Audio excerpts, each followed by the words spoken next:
Magandang araw! Siyempre magandang buhay, isang pinagpalang umaga naman para sa ating lahat. Today is the day that the Lord has made. Kaya naman ito, umpisahan natin ang ating umaga na merong malamig na kape at siyempre masarap na burger galing sa Burger King. O nga po pala, yung burger na yon ay kagabi pa. Hindi ko lang nakain para makatipid ngayong umaga. Solid! Panjeya Day na nga po pala. At syempre, Team Gastlers tayo na pangmalakasan. Gastlers International nga po pala ang ating suot na dala-dala. Pero syempre, kukunin ko muna yung mga jersey ko na baon dyan. Salamat sa ating pangmalakasan na sponsor na Hang Pro PH, yung tipong kapag naghahanap kayong pangmalakasan na equipment, PM nyo lang sila. Siyempre, hindi rin natin makakalimutan yung pangmalakasan na techniques. Yung tipong kahit saan ka magpuntang laro, is yung suot ng mga player sa baseball at softball ay TechBiz jersey. Ang sarap naman talaga sa mata, di ba? Yung tipong talagang kapag sinuot mo yung jersey, talagang kumpiyansa ka na sobrang ganda talaga ng tela.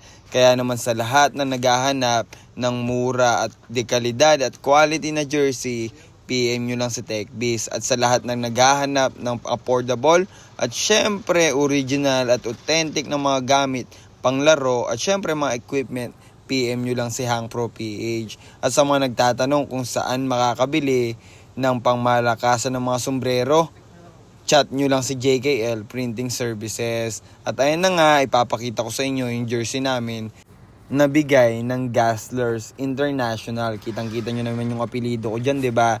Hindi ko gamit yung totoong apelido ko. Kasi gamit ko yung pambansang magandang buhay na araw-araw ay declaration at baon-baon ko. Naniniwala kasi ako at nagtitiwala na kung ano yung dinideclare natin sa buhay at palaging lumalabas sa bibig natin ay yun yung mangyayari sa atin. Kaya naman sobrang saya ko kasi naging tagline natin yung salitang magandang buhay. Hindi lang kasi ito para sa akin kundi para sa ating lahat. Lalong-lalo na para sa aking laundry bag. O nga po pala, nakalimutan ko kasi magdala ng bag dyan na string bag. Kaya naman nung nakakita ako ng laundry bag sa hotel, agad-agad dinala ko ito. Kasi baka makatulog ako katulad nito. Solid! Kasi baka wala akong mapaglagyan ng mga gamit ko. Lalong-lalo na yung power bank kapag nalobat yung pangmalakasan na cellphone natin na pinambibideo sa magandang lalaki na katulad nito. Medyo nakatalikod lang yung teammate natin dyan. Pero magandang lalaki talaga sa personal yan. O nga po pala, nandito kami sa napakagandang lugar ng The Villages. Shoutout nga po pala sa may-ari ng napakagandang mga pill na to. Yan nga po pala yung coach ng Fireflies. Salamat po sa inyo kasi naisip nyong gumawa ng field na katulad nito.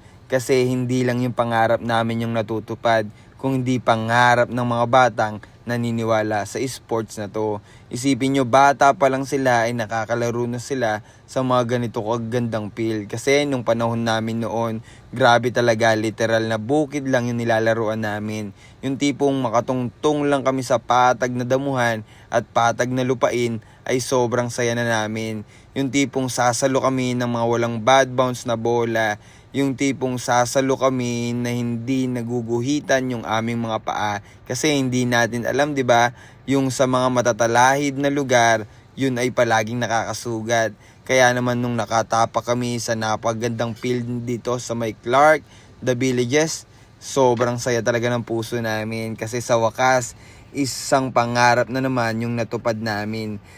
Pangarap na makapaglaro kung saan hindi masasaktan yung mga paa namin.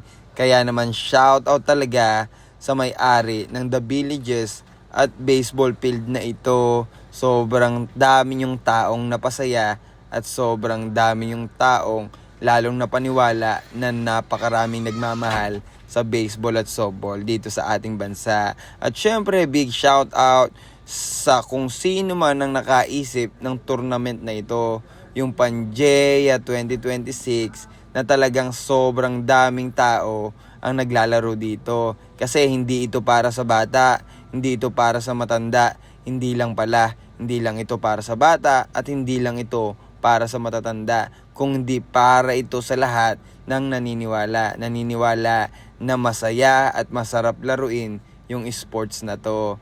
Na yung tipong kahit may nararamdaman kang sakit sa tuhod, may nararamdaman kang kung ano-ano, basta kaya mong pumalo, kaya mong tumakbo at kaya mong bumato at syempre kaya mong makipag-usap sa mga kasamahan mo, pwedeng-pwede ka dito. Basta wag niyong kakalimutan yung pakikibaka sa lahat ng makakasalamuhan nyo. Yan ang pinakamahalaga sa lahat. Hindi lang kasi tungkol sa laro yung pwede mangyari sa araw-araw natin na buhay. Kasi ang pinakamahalaga kung paano ka makikibagay, kung paano ka makipagkwentuhan, kung paano ka magiging tao sa kaharap mo. Hindi yung tipong pag nakatalikod na siya ay ibang version ka na ng pagkatao mo. Tandaan mo palagi na hindi ka man niya naririnig, ay may nakikinig at may naririnig at may nakakarinig sa'yo. Kaya be careful. Kung ano kasi yung ginagawa natin sa kapwa natin, sigurado yan din ang babalik sa atin. Kaya naman balik tayo sa usapan. Yan nga po pala si Coach Jasper Cabrera, isang legendary coach at legendary player na naglalaro para sa Cebuana. Dahil usapang Pangea ngayon, grabe talaga yung history na ginawa nitong mga tao na to. Yung tipong sila yung Pilipino na nagpaganda sa larong ito, na pinatunayan nila na kahit maliliit ang mga Pinoy ay merong ganyang kagandang lalaki na parang si Clarence Vargas at si Agon de Vera. O nga po pala, syempre balik tayo sa history na ginawa nila. Yan nga po pala ang gumagawa ng history, si Steven Manay at si 2-0 na naglalaro para sa ating bansa. O nga po pala, balik tayo sa usapan na to.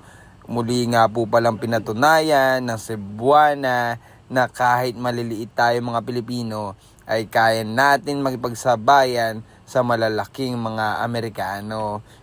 Sabi nga nila, iba ang Pinoy at iba ang puso ng Pinoy pagdating sa laro na ito. Kaya naman itong mga bata na to, hindi daw sila mapapagod matuto.